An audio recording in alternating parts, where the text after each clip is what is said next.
ক্যালিফোর্নিয়ার লস অ্যাঞ্জেলেসে নিয়ন্ত্রণহীন দাবানলে অন্তত ৫ জনের মৃত্যু এবং শত শত ঘরবাড়ি ধ্বংস হওয়ার খবর নিশ্চিত করেছে কর্তৃপক্ষ। এ পরিস্থিতিতে বুধবার কয়েকশো হাজারেরও বেশি বাসিন্দাকে তাদের ঘরবাড়ি ছেড়ে চলে যাওয়ার নির্দেশ দেওয়া হয়েছে।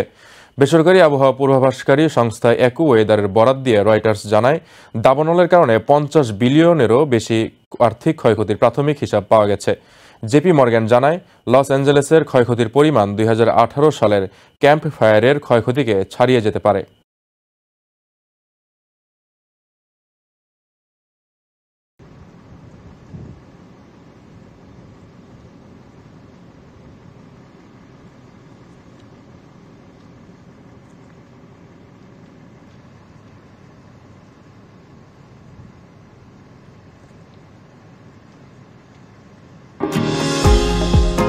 নিউ ইয়র্ক থেকে সম্প্রচারিত TVN 24 টেলিভিশন বিশ্বজুড়ে বাঙালির কণ্ঠস্বর।